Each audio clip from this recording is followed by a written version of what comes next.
Hello, and welcome to Creative Curves, where we talk with creative individuals in various fields about their creative process.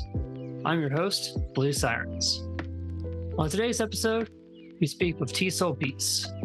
Based in Brooklyn, New York, Tsol Beats is an underground hip hop and funk producer known for his dark, atmospheric beats and raw landscapes, blending vintage hip hop with modern electronic elements. Hey, Thomas, how's it going? As he Sorry, goes let's for the start off really water. quick. Yeah, That's sure. okay, man. All right, cool. Um, I'm doing good. I'm doing good. Thanks for having me. This seems like a really exciting new podcast you got started up. I was able to check out the first episode, I think, released yesterday. Which I checked out. It was really cool.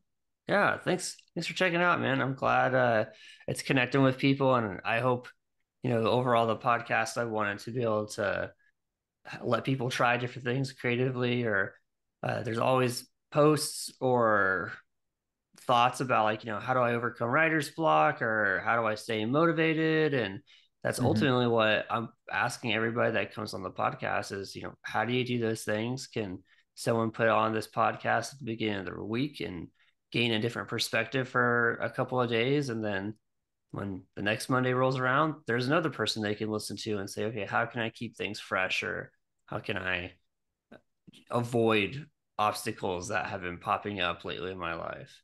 Um, Sure. but what are you working on? Let's talk about what you've got going on. What's going on in your life creatively?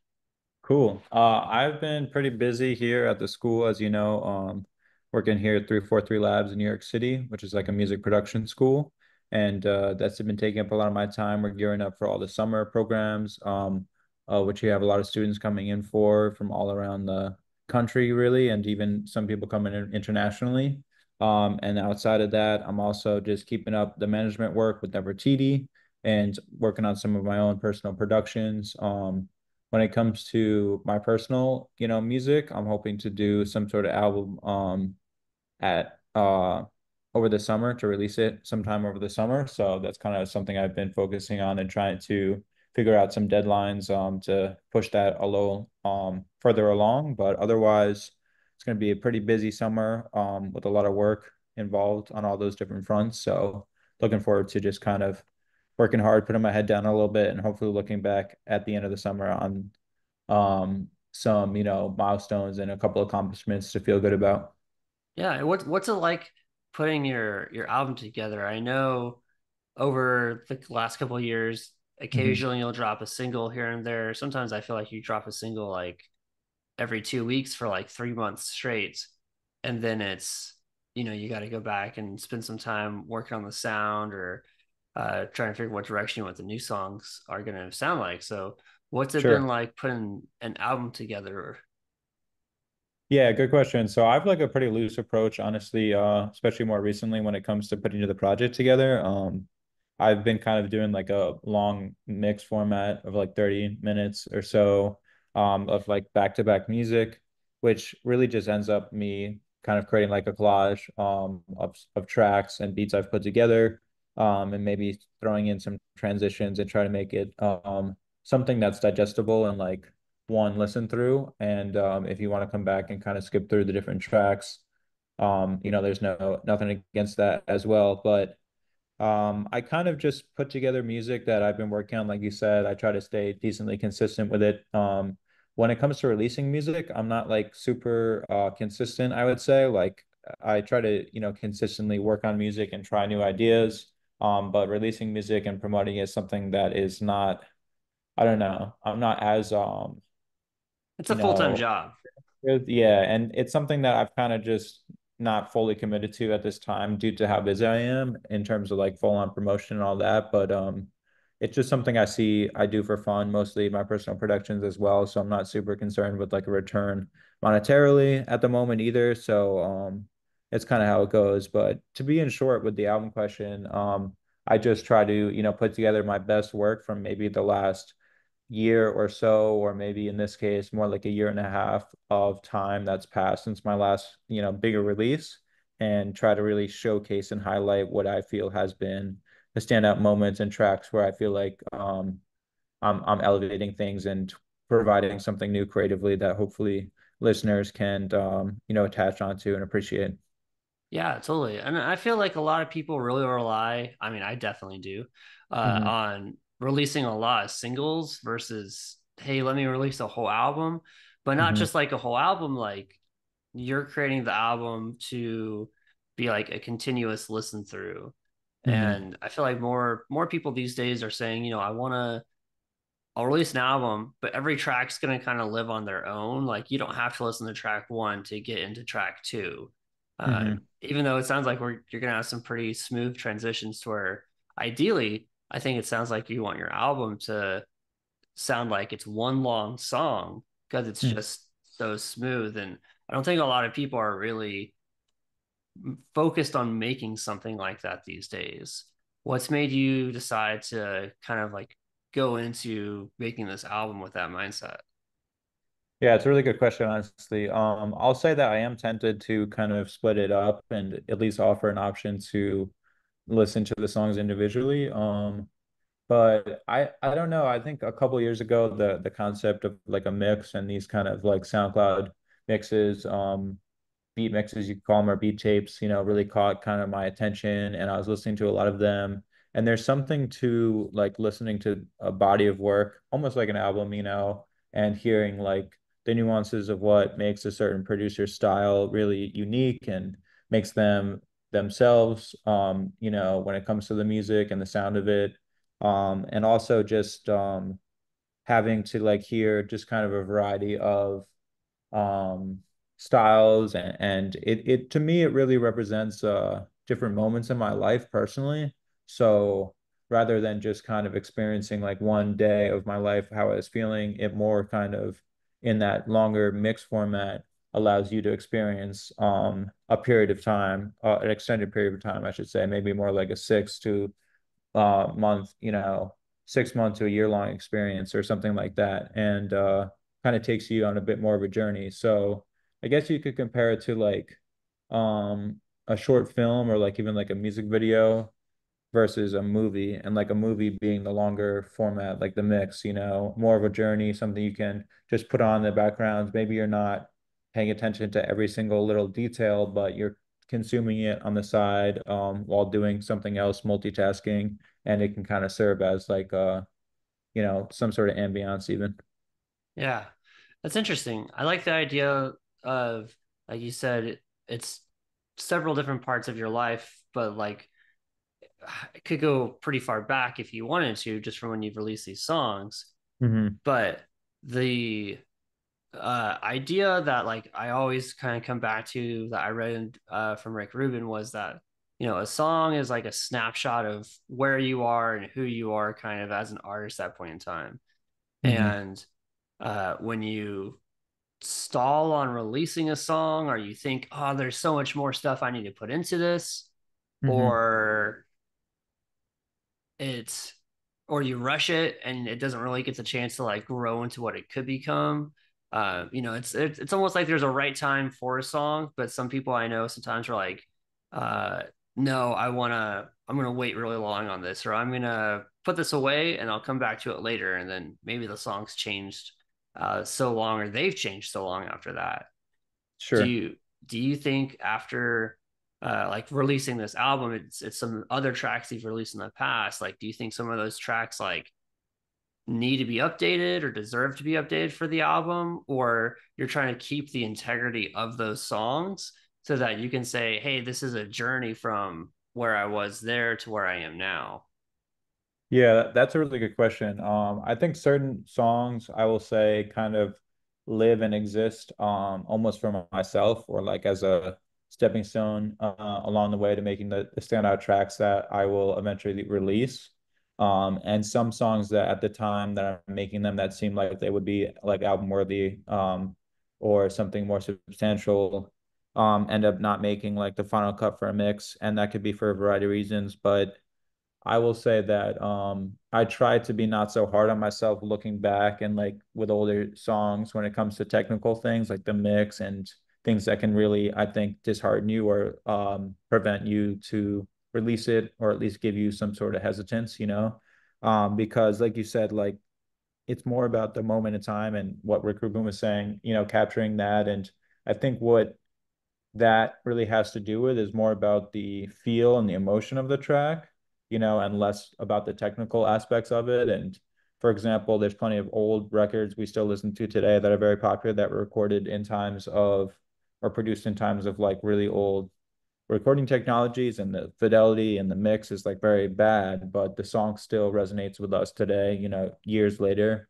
And that's kind of the angle I try to take with it. And there is a degree of like when I'm listening back to these songs where there's just something that's too low to my standards when it comes to the mix, or just kind of certain things. If it's like out of key or something, I really just wouldn't feel like would represent my style, and like it wouldn't feel authentic to release it. That I'll run into that scenario sometimes, but in those scenarios, I think I just would keep the track to myself and just go back and listen to it from time to time, and it still serves as like a timestamp of that era, but it's like kind of more of a personal thing, almost like a journal entry, if that makes sense. Yeah, no, yeah, I totally get that, and I think that's like a good way of thinking of songs. Like, oddly, because I just release songs so often sometimes that I think of songs kind of like as like the month that of the year. I'll be like, oh yeah, what happened in Morning Birds? Oh yeah, that was like April or whenever that was, just because of how often I release them. Um, but you're making this album. Lots of different tracks are coming from it. Yeah. How do you stay inspired for making music? Is it something you work on every day, or are there certain things that you can do that you'll bring that inspiration to you? That's a really good question. I was thinking about this earlier, but I would say inspiration for me definitely comes and goes. And there's times in my life where I'm feeling inspired to create more, and I will, be pretty productive when it comes to making music during those times.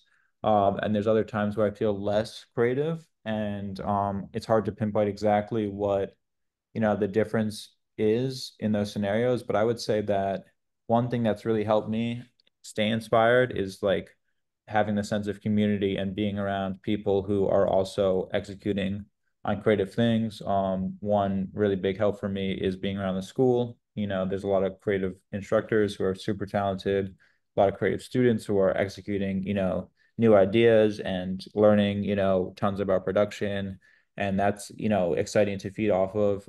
And then just in general outside the school and just in my day-to-day life, I'm talking with people like Nefertiti or my buddy Brian, who's running a studio, and Nefertiti has her whole Audrey's project. So being surrounded by people like that is what really keeps me the most inspired and motivated. And I would say that amongst life and other experiences, whether you're hanging out with friends, things like this, catching up with family, those also contribute. But I would say the biggest thing creatively would be being around other creative people who inspire me by not what they say necessarily, but more about how they act, what they do, and just feeding off their, kind of inspiration in a way. Yeah, it's crazy how like what we consume and who are around like deeply affects us. I know Hmm. sometimes we think that what we watch or who we follow on social media doesn't really impact us to a certain extent. Hmm. But I bet if we replaced 80% or even just like 20% of what we were consuming to have things with a more positive message, our outlook on people would change, our outlook and our internal voice would probably change a bit. So, Definitely. if you're replacing 20% of whatever you're putting in, whatever content you're consuming, and it's about music or music production, then you get more opportunities to say that's really cool. Maybe I should try this, or I haven't thought about that, or that's a different genre. I really like that element. Maybe I'll try about doing something similar to that. So that's a Hmm. pretty the idea of having that community is pretty important, and it's almost harder, but almost better at times to be able to have that community in like a digital age. You may Hmm. not feel like you connect as much of with your community or as directly with them, but the community is kind of like always there in a sense. Yep. Well, what has been like the biggest impact on your creative journey on making this album? has there been someone or something that's happened that's really influenced or inspired you for this album or for your creative Um, journey overall? yeah, I'll keep it general because this album, the process hasn't changed dramatically since the last one. And I think just what constantly keeps me inspired is just going back to being around other people, and specifically those who are, doing things I find really interesting. You know, whether they're creative, like keeping up their own careers, and anybody particularly who's doing music full time or making money from it, is fascinating to me, and who's able to do that for an extended period of time successfully. And that comes in a lot of different forms. But I think I feed off of that. And I just try to pick up on different techniques here and there, production techniques, creative, you know, ideas, and kind of different ways to approaching creativity, because not only is there a lot of practical things to take away from, being around other people, but there is just always kind of different ways of looking at life, and more philosophical, things that I think have a play in terms of how we're making music. But I would just say, learning from people who are really skilled, doing similar things, and again, having the access to them, is really, I think it makes a big difference, being around people like that. So I would say that influences me, even like on a smaller scale, like having a roommate who's in the same field and really creative and really talented. Just always having conversations about stuff like music and the industry. That keeps my head kind of in a really creative space. Yeah, if you're surrounded by people that are successful, like Hmm. you're going to be inspired to be as successful as they are and pick up things along the way. So definitely having uh that group of people, I don't want to say entourage, but you could have an entourage, Thomas, of people Yeah, inspiring you to, do more, try more, do different things. And that's definitely important to have. And it's definitely difficult, I think, for people to have so sometimes artists are a little bit more introverted, and so it's hmm, harder sometimes, I think, for some people to be like, "Hey, can I like hang out with you?" Or like, and I think that's kind of like sometimes the digital communities seem a little bit easier, hmm. but maybe don't have as much impact as like the physical communities where you can have those conversations just like randomly and go to events together and experience the same thing at the same time. Definitely. Yeah, I would say that the digital community also is a huge factor. There's people I keep up with, who are just making music all the time, or being, sharing their creative stuff, and that's always huge. And just keeping up with bigger creators online, and what they're up to is a great way to kind of pass the time, but also a constant source of inspiration. Yeah. Well, speaking of inspiration, is there a song that's been inspiring for you or that has just been like, wow, that's like a great song that you've been either putting on repeat or listening to a lot? Um, there was a song, it's funny you asked me, that I just discovered like the last couple days. It's by Don Tolliver. It's called Brother Stone with Kodak Black. Okay. And I've been listening to that song. It's kind of like a simple track when it comes to production, but it's like it really hits hard, which is one of the things I really appreciate about like hip hop, and just like modern production. Um, yeah, so that's one thing that comes to mind. Other than that, I've been listening to like all different types of stuff. I kind of bounce back and forth between bands and more traditional music, and hip hop and electronic music, especially being around the school. There's a lot of electronic music going on over here, so that's always fun. Nice. Now, for me, I like to get inspiration from like multiple different places, like, definitely music and the artist is there, but, uh, Hmm. to give my ears a break, I'll, read a book or watch a TV show or see a movie. Has there been anything in those areas that have been inspiring for you lately that our listeners could check out? Um, it's a pretty good question. I find myself like listening to audiobooks fairly often. Sometimes going back to the same stuff. Whether it be like maybe something about finance, something about business. Sometimes I like to just read biographies about like, famous people, successful people like Steve Jobs, that sort of thing. And I guess more recently, something that I've taken away from, that Rick Rubin's book is really great, for example, as well, is revisiting those kinds of things more than once, and like especially after some time has passed, and finding different, kind of meaning in them, or reassuring some of the things that you've been kind of implementing, whether you're conscious of it or not, since the last time you read through something like that.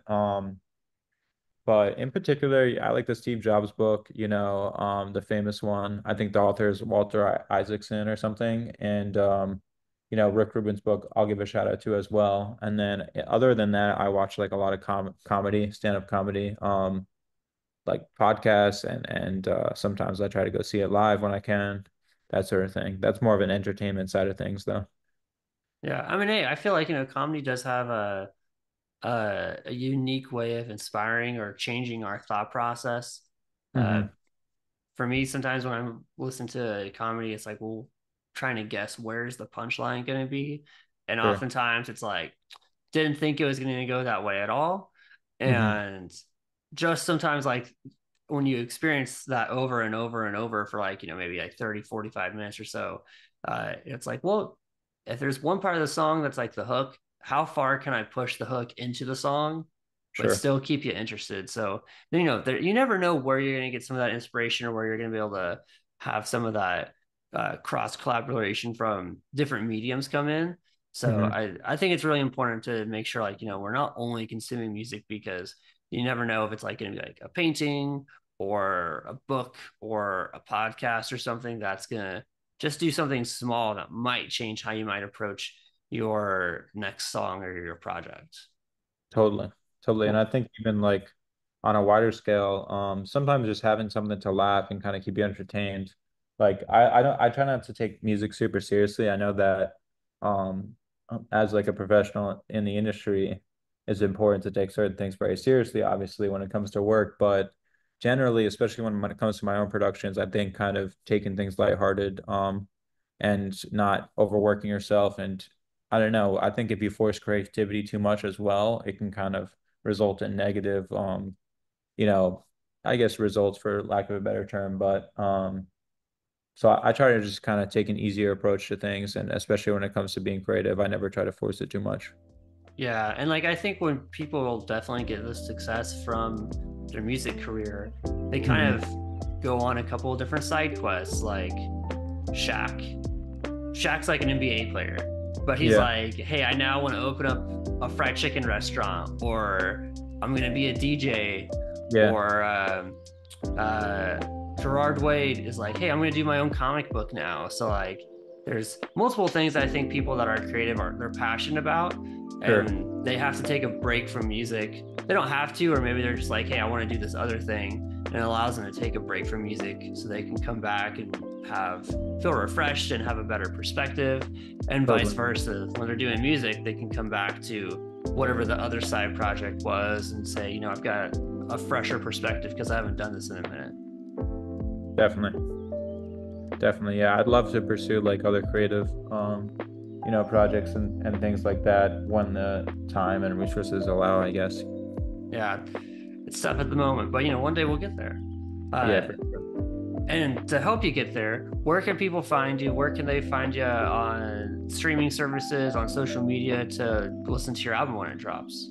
Sure. It's probably going to be hosted on SoundCloud again this time because I guess there's some samples, clearance issues elsewhere. But follow me on social media at Tsol Beats, TSOL Beats, and Instagram is a good place to kind of stay updated with me. I'll be there promoting myself and sometimes people like Neff or my friends what they have going on. So definitely check it out there. And I'll keep everybody posted about the timeline for the project, but hopefully I'll get something out before the end of the summer. Awesome. Cool. Well, thank you so much for hanging out with us, Thomas. We're looking forward to hearing your album when it drops, and All right. we'll see you then. Thanks a lot, man. Appreciate you having me on. Of course. Thank you for listening to Creative Curves Podcast. I hope you've been inspired by this episode to try something new in your own creative process. Follow me on Instagram and YouTube at Blue Sirens Music for more weekly Creative Curves episodes. You can also find us on Apple Podcasts and Spotify. Thanks for listening.